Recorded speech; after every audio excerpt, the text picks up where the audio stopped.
안녕하세요. 오늘 시간에는 기계학습 모형 선정에 대해 강의하겠습니다. 기계학습은 적용 분야와 해결하고자 하는 문제 유형에 따라서 그 자료의 형태들이 다릅니다. 주어진 자료의 형태하고 수량에 따라서 우리는 적절한 기계학습 모형을 선택하기도 하고 적용하기도 합니다. 이렇게 선택하고 적용된 것에 따라서 그 성능이 다르게 나타날 수 있습니다. 따라서 오늘 우리는 주어진 자료의 형태에 따라서 올바른 기계학습 모형을 어떻게 하면 선정할 수 있는지에 대해서 살펴보도록 하겠습니다. 올바른 기계학습 모형을 선택하기 위해서는 샘플의 수, 그리고 카테고리 예측, 라벨링 여부, 전체 수량 예측을 기준으로 해서 선정하게 됩니다. 이 말은 즉 기계학습을 진행하기에 적절한 샘플 수를 가지고 있는가, 희망하는 작업의 데이터는 카테고리가 분류되어 있는가, 그리고 학습에 주어진 데이터는 라벨링이 되어 있는가, 그리고 수량은 우리가 예측 가능한가, 이와 같은 항목들을 확인하며 최적의 학습 모형을 선정하게 됩니다. 자, 지금부터 각각의 경우를 하나하나 살펴보면서 최적의 학습 모형을 선정하는 방법을 배우도록 하겠습니다. 일반적인 기계학습 작업 사이클을 살펴보면 먼저 여러 경로를 통해서 자료를 이렇게 수집을 하게 됩니다. 자료 수집은 기존에 주어져 있는 웹이라든지 유튜브라든지 인터넷 또는 주변 기관에서 자료를 이렇게 수집할 수도 있고, 만일 원하는 자료가 충분하게 존재하지 않는다면 직접 자료를 생성하는 방법도 있습니다. 자료 수집 과정이 다 마치고 나면은 자료 전처리 과정으로 넘어가는데요. 자료 전처리 과정에서는 수집된 자료에 대해서 내가 원하는 어떤 기존에 충족되지 않는 자료에 대해서는 제거를 하고, 그 다음에 내가 사용하려고 하는 형태의 기계학습 모형에 맞는 형태로 자료를 포장하거나 가공하는 작업을 하게 됩니다. 그리고 나서 이제 가공되어 있는 자료에 대해서 시각화 작업을 합니다. 자료 시각화를 해서 주어진 자료의 형태를 분석하게 되는 거고요. 그리고 이 시각화된 자료에 대해서 우리가 이제 이번 시간에 이야기할 올바른 기계학습 모형을 선택하는 기준에 맞춰서 모형을 선택하게 되겠습니다. 그리고 이렇게 선택된 모형에 대해서 학습을 하고요. 이 학습된 데이터에 대해서 실험을 하고, 실험된 데이터에 대해서 평가를 하게 됩니다. 평가된 결과에 대해서 현장에 적용하는 형태로 일반적인 기계학습 작업을 이렇게 진행을 하게 됩니다. 이렇게 현장 적용 후에 다시 더 추가적으로 자료를 수집하고 같은 과정을 다시 이렇게 거치게 되겠습니다. 이번 강의에서는 이제 주어진 자료에 대해서 올바른 모형을 선택하기 위한 여러 가지 조건들을 하나하나 살펴보도록 하겠습니다. 보시는 바와 같은 시나리오가 있는데요.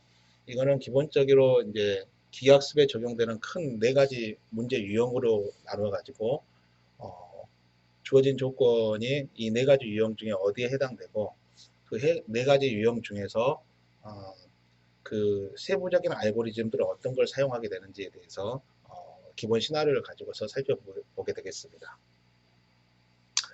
보시는 바와 같이 시작은 스타트에서 시작해서 샘플 수가 50개보다 크냐라고 물어보게 되겠습니다.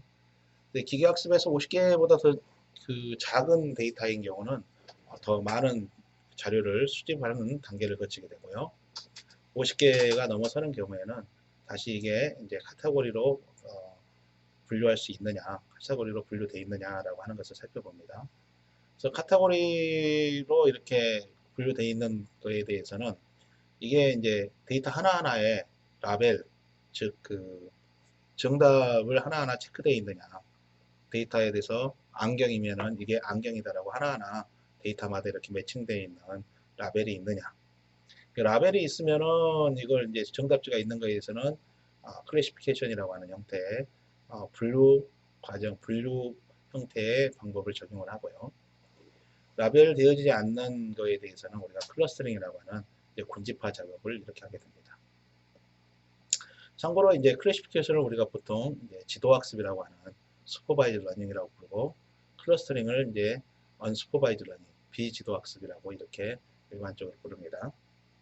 자, 이렇게 돼서 클래시피케이션을 할 건지 클러스터링을 할 건지를 결정을 하고요. 좀 전에 앞에서 이야기했던 50개보다 더 큰 경우에 카테고리화를 시키지 못하는 경우에 봐가지고 이게 수치를 예측하는 어떤 그런 형태의 데이터인가 라고 살펴봐서, 수치를 예측할 수 있는 데이터인 경우는 분류를 하는 게 아니라 이제 군집을 시키는 게 아니라 그냥 수치로 예측하는 경우는 리그레션이라고 하는 과정을 거치게 됩니다. 이 리그레션이라고 하는 과정도 마찬가지인 게 리그레션도 기본적으로 정답지를 가지고 있는 데이터에 대해서 리그레션을 하게 됩니다. 그래서 리그레션도 마찬가지로 클래시피케이션하고 같이 슈퍼바이즈 러닝, 즉 지도학습이라고 이렇게 우리가 구분을 합니다. 그리고 이에 해당되지 않는 경우에 대해서는 이제 우리가 디멘셔널리티 리덕션, 즉 차원 축소 과정을 거치게 됩니다. 차원 축소 과정도 마찬가지로 이제 클러스터링처럼 데이터에 대해서 그 비지도 형태의, 지도하지 않는 형태의 데이터 처리를 하게 되겠습니다. 그래서 언슈퍼바이즈 러닝에 해당되겠습니다. 그래서 이제 차원 축소의 경우는 기본적으로 이 과정을 거쳐서 나온 차원 축소의 데이터에 대해서는 우리가 보통 시각화 자료나 이런 데에서 많이 활용을 할 수 있게 되겠습니다. 이제 이렇게 이제 그 구분 지어진 것들을 좀 더 방금 봤던 내용을 도식화시켜서 한번 살펴보겠습니다. 자, 보시면은 그렇죠. 방금 봤던 것을 이제 슈도 코드, 의사 코드로 해서 지금 화면에 이렇게 살펴봤습니다. 처음에 우리 조건이 이제 샘플 수가 50개보다 크냐, 그러면은 샘플 수가 50개보다 컸을 때 할 수 있는 것들, 그렇지 않으면은 게더더 모아 데이터 자료를 더 수집해라, 뭐 이렇게 이야기를 하고 있죠. 이제 50개보다 더 많은 경우에는 이제 우리가 뭔가 기계학습을 할 수 있는 거예요. 그래서 기계학습을 하는 것들에 대해서 카테고리를 구분 지을 수 있는 경우하고 그렇지 않은 경우로 이렇게 구분을 했습니다. 그래서 카테고리를 구분 지을 수 있는 경우에 그 중에서 라벨링을 돼 있는 데이터이냐, 라벨링이 돼 있지 않는 데이터냐. 라벨링 돼 있는 데이터는 이미 이름이 안경이니 고양이니 개니 이런 형태로 이미 이름이 주어져 있죠. 그래서 그것들에 대해서는 클래시피케이션, 분류를 하게 되는 거고요. 그렇지 않은 데이터에 대해서는 클러스터링, 군집화를 하게 됩니다. 그래서 군집화하는 데이터에 대해서는 군집은 되어 있는데 이게 특별한 비슷한 종류끼리 이렇게 모여 있긴 한데 거기에 따른 어떤 이름이 뭔지를 정확하게 구분되어 있지는 않죠. 네. 다음에 이제 그 카테고리화 되지 않는 그런 데이터에 대해서는 만약에 수량을 예측하는 그런 내용이냐, 그러면 수량 예측하는 경우는 리그레션을 적용하는 거고, 그에 대해서는 차원 축소를 이렇게 적용하는 형태가 되겠습니다. 같은 내용에 대해서 마찬가지로 이제 이렇게 순서도를 가지고 살펴보면은 시작해서 샘플이 크냐, 50보다 크냐, 그래서 50보다 클 때는 부류가 존재하는 것에 대해서 살펴보는 거고, 그렇지 않으면 자료를 수집부터 해라. 그 다음에 부류가 존재한다라고 하면은 샘플 수에 대해서는 부류가 존재하느냐 살펴봐 가지고, 부류가 존재한다라면은 라벨링이 있느냐 그렇지 않느냐, 라벨링이 있으면은 클래시피케이션을 하고 라벨링이 존재하지 않으면은 클러스터링 하는 형태가 되겠죠. 그래서 우리가 부류가 존재하지 않는 경우에 대해서는 이제 수량 예측을 하는 형태이냐 그렇지 않느냐를 따져가지고 리그레션을 하고 그다음 차원 축소를 하는 이런 형태로 구조가 되겠습니다. 보시는 바와 같이 클래시피케이션하고 리그레션은 지도학습, 슈퍼바이즈 러닝에 해당되는 거고, 그 다음에 리그레션, 클러스터링하고 그 다음에 차원 축소에 대해서는 비지도학습, 언슈퍼바이즈 러닝에 해당되겠습니다. 자, 이제 하나하나 살펴보는데 그 중에 이제 클래시피케이션을 좀 살펴보겠습니다. 클래시피케이션을 살펴보면은 우리가 이제 분류되는 것 중에 라벨링이 돼 있는 것에 대해서 이제 클래시피케이션을 하는데요. 자, 100K라고 하는 것은 10만을 의미하겠습니다. 샘플이 10만보다 작냐 크냐에 따라서 이렇게 진행하죠. 좀 더 그 구체적으로 살펴보겠습니다. 자, 100보다 샘플 수가 10만 개보다 샘플 수가 더 많은 경우는 이런 경우에는 선형 SVC를 사용을 한다. 예, 선형 SVC를 사용하는데 분류할 때 선형 SVC를 쓰는데 선형 SVC 방법을 쓰려고 봤더니 이게 이제 정상적으로 동작하지 않는 경우는 텍스트 데이터에 대해서 이게 텍스트 데이터에 대해서는 나이브 베이지안을 사용하게 되는 거고요. 텍스트 데이터가 아닌 거에 대해서는 K-네이버 클래시파이어를 사용하게 됩니다. 이렇게 K-네이버 클래시파이어를 사용을 했는데 이 역시 이제 잘 동작하지 않는 경우에는 SVC 앙상블 클래시파이어를 적용을 하게 되겠습니다. 자, 샘플 수가 10만 개보다 샘플 수가 10만 개보다 작으면은 SGD 클래시파이어를 사용을 하고 만약에 SGD 클래시파이어가 정상적으로 동작하지 않는다면은 커널 어프로시메이션을 방법을 사용을 하면 되겠습니다. 이렇게 해서 이제 분류 방법을 기본적으로 이런 그 시나리오를 가지고서 우리가 진행하면 되겠습니다. 자, 그 다음 단계를 보면은 우리가 이제 라벨이 되지 않는 경우에 대해서 살펴보겠습니다. 라벨이 되지 않는 경우는 라벨이 되지 않았을 때 우리가 어떤 클러스터링 방법을 사용하게 될지 한번 보겠습니다. 구체적으로 살펴보면은 카테고리 전체 내가 그 군집시킬 수 있는 개수 그 카테고리를 알고 있는 경우와 그렇지 않는 경우로 구분이 짓습니다. 그래서 내가 전체 군집할 수 있는 그 카테고리의 개수를 알고 있을 때 이랬을 때는 이제 그 데이터 샘플 수가 10만 개보다 더 많은가 하고 더 많지 않은가를 살펴봐 가지고 만 개죠. 만 개보다 더 그 작은 경우는 미니 배치 K 민스를 사용하는 거고요. 그 다음에 만 개보다 더 클 경우에는 K 민스를 사용하고 K 민스를 사용했는데 잘 동작하지 않는다. 그러면은 스펙트럴 클러스터링 GMM을 사용하면 되겠습니다. 그 다음에 이제 그 전체 카테고리의 개수를 알 수 없는 경우에 그때에도 마찬가지로 만 개의 샘플이 만 개보다 많은가 많지 않은가를 살펴봐 가지고 만 개 샘플보다 더 많으면은 메인 시프트 VBGMM을 사용하면 되겠습니다. 만 개보다 더 작다 그런 경우에는 우리가 운에 맡겨서 작업을 해야 되는 그런 상황이 되겠습니다. 터치 럭크라고 이렇게 써놨습니다. 예. 자, 다음 단계 한번 살펴보겠습니다.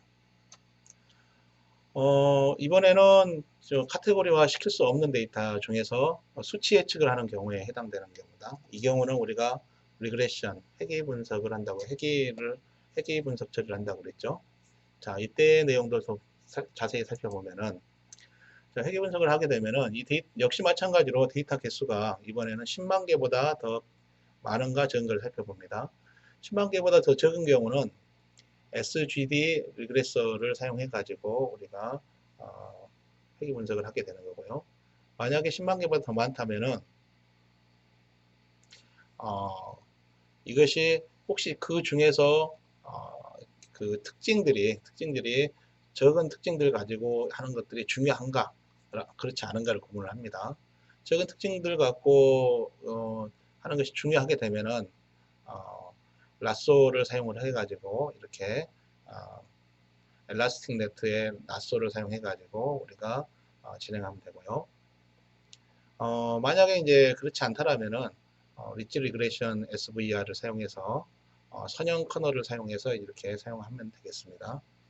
근데 이때 마찬가지로 혹시 잘 동작하지 않는다라면은 커널을 앙상블 리그레서를 사용하면서 커널을 RBF를 사용해서 SVR을 사용하면 되겠습니다.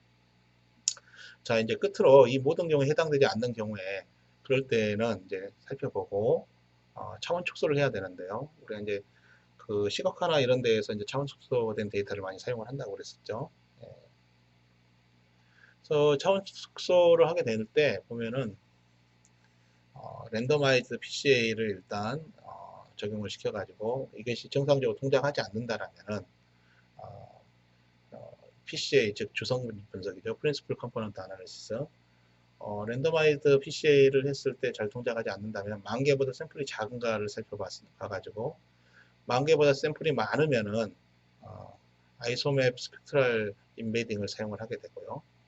그리고 만약에 만 개보다 더 작다면은 그렇다면 커널 어프로시메이션을 해가지고 하는 방법을 사용하게 되겠습니다. 아이소맵 스펙트럴 인베딩에서 잘 동작하지 않는다면 LLE 방법을 사용해가지고 우리가 차원을 축소해가지고 기계학습 모형을 선택을 하면 되겠습니다.